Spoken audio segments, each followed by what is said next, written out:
Hema's cooking channel ಕಡೆಯಿಂದ ಎಲ್ರಿಗೂ ಆದರದ ಸ್ವಾಗತ. ಎಲ್ಲರಿಗೂ ಗಣರಾಜ್ಯೋತ್ಸವದ ಹಾರ್ದಿಕ ಶುಭಾಶಯಗಳು. ಇವತ್ತಿನ ವಿಡಿಯೋದಲ್ಲಿ ಪನ್ನೀರ್ ಹೈದರಾಬಾದಿ ಮಾಡೋದು ಹೇಗೆ ಅಂತ ನೋಡೋಣ.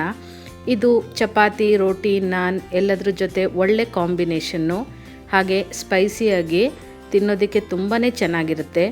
ನೀವು ನನ್ನ ಚಾನೆಲ್ಗೆ ಹೊಸಬರಾಗಿದ್ದು ಇನ್ನೂ ನೀವು ನನ್ನ ಚಾನೆಲ್ನ ಸಬ್ಸ್ಕ್ರೈಬ್ ಆಗಿಲ್ಲ ಅಂದರೆ ದಯವಿಟ್ಟು ಫ್ರೆಂಡ್ಸ್ ಸಬ್ಸ್ಕ್ರೈಬ್ ಆಗಿ, ಹಾಗೆ ನಿಮ್ಮ ಫ್ರೆಂಡ್ಸ್ ಜೊತೆ ನನ್ನ ಚಾನೆಲ್ನ ಶೇರ್ ಮಾಡಿ, ಲೈಕ್ ಮಾಡಿ, ಕಮೆಂಟ್ ಮಾಡಿ. ಈಗ ಮೊದಲನೇದಾಗಿ 200 ಗ್ರಾಮ್ನಷ್ಟು ಪನ್ನೀರ್ ಬೇಕು.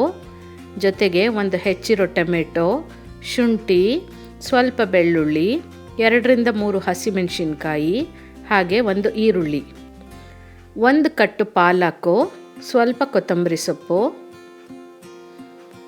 ಅರ್ಧ ಕಪ್ಪು ಮೊಸರು, ರುಚಿಗೆ ತಕ್ಕಷ್ಟು ಉಪ್ಪು, ಪಲಾವ್ ಎಲೆ, ಏಲಕ್ಕಿ, ಲವಂಗ, ಹಾಗೆ ಒಂದು ಸಣ್ಣ ಪೀಸಷ್ಟು ಚಕ್ಕೆ, 1 ಟೀ ಸ್ಪೂನ್ ಅಚ್ಚ ಖಾರದ ಪುಡಿ, 1 ಟೀ ಸ್ಪೂನು ಕಸೂರಿ ಮೇಥಿ, ಅರ್ಧ ಸ್ಪೂನು ಜೀರಿಗೆ ಪುಡಿ, 1 ಸ್ಪೂನು ಗರಂ ಮಸಾಲ, 1 ಸ್ಪೂನು ಧನಿಯಾ ಪುಡಿ, ಅರ್ಧ ಸ್ಪೂನು ಅರಿಶಿನ.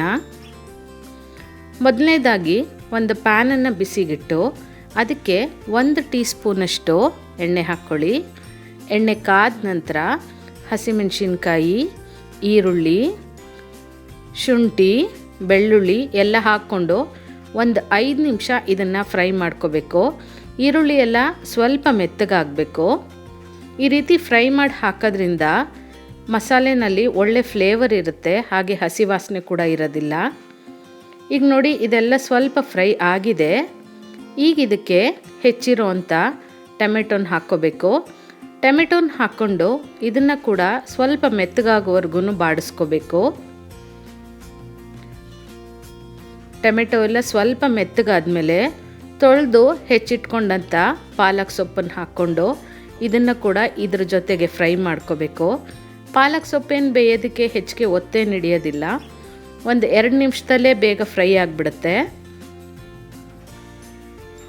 ಇದನ್ನೆಲ್ಲ ಚೆನ್ನಾಗಿ ಫ್ರೈ ಮಾಡ್ಕೋಬೇಕು. ಕೊನೆಯದಾಗಿ ಇದಕ್ಕೆ ಕೊತ್ತಂಬರಿ ಸೊಪ್ಪನ್ನ ಹಾಕ್ಕೊಳ್ಳೋಣ. ಕೊತ್ತಂಬರಿ ಸೊಪ್ಪು ಹಾಕ್ಕೊಂಡು ಇದನ್ನೇನು ಫ್ರೈ ಮಾಡೋ ಅವಶ್ಯಕತೆ ಇಲ್ಲ, ಜಸ್ಟ್ ಒಂದು ಸರಿ ಮಿಕ್ಸ್ ಮಾಡಿಕೊಂಡ್ರೆ ಸಾಕು. ಆ ಬಿಸಿಗೆ ಅದು ಸ್ವಲ್ಪ ಫ್ರೈ ಆದಂಗೆ ಆಗುತ್ತೆ.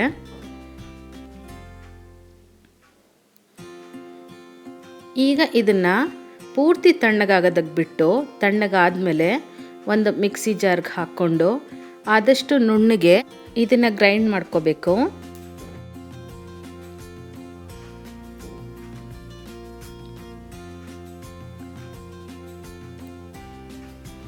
ಈಗ ಮತ್ತೊಂದು ಬಾಣಲಿಗೆ 1 ಟೇಬಲ್ ಸ್ಪೂನಷ್ಟು ಎಣ್ಣೆ ಹಾಕ್ಕೊಳ್ಳಿ. ಎಣ್ಣೆ ಕಾದ ನಂತರ ಪಲಾವ್ ಎಲೆ, ಚಕ್ಕೆ, ಲವಂಗ, ಹಾಗೆ ಏಲಕ್ಕಿನ ಹಾಕ್ಕೊಂಡು ಒಂದು ಸ್ವಲ್ಪ ಫ್ರೈ ಮಾಡ್ಕೋಬೇಕು. ಇದು ಒಳ್ಳೆ ಸುವಾಸನೆ ಕೊಡುತ್ತೆ ಮಸಾಲೆಗೆ. ಹಾಗೆ ನಾವೇನು ರುಬ್ಬಿಟ್ಕೊಂಡಿದ್ವಿ ಮಸಾಲ, ಅದನ್ನು ಕೂಡ ಇದಕ್ಕೆ ಸೇರಿಸ್ಕೊಂಡು 1 ನಿಮಿಷ ಇದನ್ನು ಫ್ರೈ ಮಾಡ್ಕೋಬೇಕು.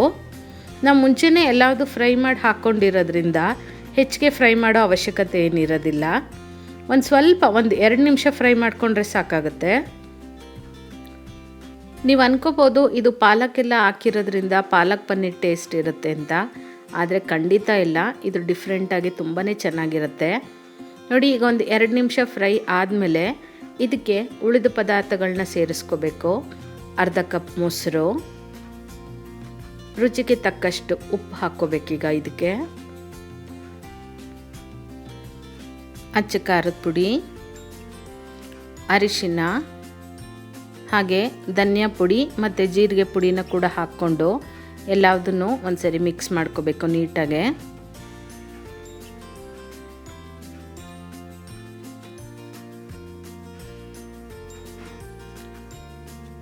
ಈಗ ಇದನ್ನೆಲ್ಲ ಒಂದ್ಸರಿ ಹೊಂದಿಸ್ಕೊಳ್ಳೋಣ. ಹೊಂದಿಸ್ಕೊಂಡು ಇದನ್ನು ಕೂಡ ಆದಷ್ಟು ಲೋ ಫ್ಲೇಮ್ನಲ್ಲಿ ಒಂದು 2 ನಿಮಿಷ ಫ್ರೈ ಮಾಡ್ಕೋಬೇಕು. ನಾವೇನೀಗ ಹಸಿ ಪೌಡ್ರ್ಗಳು ಹಾಕಿದ್ದೀವಿ ಅದರದ್ದು ಎಲ್ಲ ಹಸಿ ವಾಸನೆ ಹೋಗೋವರೆಗೂ ಸ್ವಲ್ಪ ಇದನ್ನು ಫ್ರೈ ಮಾಡ್ಕೋಬೇಕು. ಆದಷ್ಟು ಕೈ ಬಿಡದೆ ತಿರುಗಿಸ್ಕೊಳ್ಳೋದು ಒಳ್ಳೆಯದು, ಇಲ್ಲ ಅಂದರೆ ತಳ ಹತ್ತೋ ಚಾನ್ಸಸ್ ಇರುತ್ತೆ. ನೋಡಿ ಈಗ ಮಸಾಲೆ ಎಲ್ಲ ಪೂರ್ತಿ ಬೆಂದಿದೆ. ಈಗ ಇದಕ್ಕೆ ಪನ್ನೀರನ್ನ ಸೇರಿಸ್ಕೋಬೇಕು. ಇಲ್ಲಿ ನಾನು 200 ಗ್ರಾಮ್ನಷ್ಟು ಪನ್ನೀರನ್ನ ತೊಗೊಂಡಿದ್ದೀನಿ. ಈ ರೀತಿ ಕ್ಯೂಬ್ಸ್ ಆಗಿ ಕಟ್ ಮಾಡಿಕೊಂಡ್ರೆ ಚೆನ್ನಾಗಿರುತ್ತೆ. ಈಗ ಇದನ್ನು ಈ ಪನ್ನೀರನ್ನ ಮಸಾಲೆ ಜೊತೆ ಒಂದು ಸರಿ ಹೊಂದಿಸ್ಕೋಬೇಕು. ನಿಮಗೆ ಈ ಮಧ್ಯದಲ್ಲಿ ನಾನೊಂದು ಟಿಪ್ ಹೇಳೋಕ್ಕೆ ಇಷ್ಟಪಡ್ತೀನಿ. ಈಗ ಪನ್ನೀರು ಮನೆಯಲ್ಲಿ ತಂದು ಫ್ರಿಡ್ಜ್ನಲ್ಲಿ ಇಟ್ಟಾಗ ಸ್ವಲ್ಪ ಗಟ್ಟಿಯಾಗಿಬಿಟ್ಟಿರುತ್ತೆ. ಇಮಿಡಿಯೇಟ್ ಅದನ್ನು ಕನ್ಸ್ಯೂಮ್ ಮಾಡೋದಕ್ಕಾಗಲ್ಲ. ಆಗ ನೀವು ಪನ್ನೀರನ್ನ ಸ್ವಲ್ಪ ಬಿಸಿ ನೀರಿನಲ್ಲಿ ಒಂದು 5 ನಿಮಿಷ ಇಟ್ಟರೆ ಸಾಫ್ಟ್ ಆಗುತ್ತೆ. ನೀವು ತಕ್ಷಣ ಕೂಡ ಉಪಯೋಗಿಸ್ಕೋಬೋದು. ಈಗ ನೋಡಿ ಗ್ರೇವಿಗೆ ನೀರು ಹಾಕ್ಕೊಳ್ಳಿ. ನೀವು ನೋಡ್ಕೊಳ್ಳಿ ಗ್ರೇವಿ ಕನ್ಸಿಸ್ಟೆನ್ಸಿ ನಿಮಗೆ ಹೇಗೆ ಬೇಕೋ ಹಾಗೆ ನೋಡಿಕೊಂಡು ನೀರು ಹಾಕ್ಕೊಳ್ಳಿ. ತುಂಬ ತೆಳು ಮಾಡ್ಕೊಳ್ಳೋಕೆ ಹೋಗ್ಬೇಡಿ. ನೀರು ಹಾಕ್ಕೊಂಡು ಇದನ್ನು ಒಂದು 2 ನಿಮಿಷ ಕುದಿಸ್ಕೋಬೇಕು. ಇದ್ರ ಜೊತೆಗೆ ಗರಂ ಮಸಾಲ ಹಾಗೆ ಕಸೂರಿ ಮೇಥಿನ ಕೂಡ ಹಾಕ್ಕೋಬೇಕು. ಇವೆರಡನ್ನೂ ಲಾಸ್ಟಲ್ಲಿ ಹಾಕಿದಾಗ ಇದ್ರದ್ದು ಫ್ಲೇವರು ತುಂಬ ಚೆನ್ನಾಗಿರುತ್ತೆ. ಹಾಗಾಗಿ ಕೊನೆಯಲ್ಲಿ ಹಾಕ್ಕೊಂಡು ಒಂದು 2 ನಿಮಿಷ ಕುದಿಸ್ಕೊಂಡ್ರೆ ಪನ್ನೀರ್ ಹೈದ್ರಾಬಾದಿ ರೆಡಿಯಾಗಿಬಿಡುತ್ತೆ.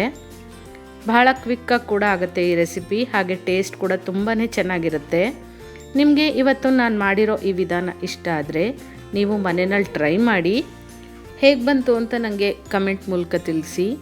ಹಾಗೆ ಮತ್ತಷ್ಟು ಹೊಸ ವೀಡಿಯೋಸ್ಗಾಗಿ ಹೇಮಾಸ್ ಕುಕಿಂಗ್ ಚಾನೆಲ್ನ ಮರೆಯದೇ ಸಬ್ಸ್ಕ್ರೈಬ್ ಮಾಡಿ. Thank you.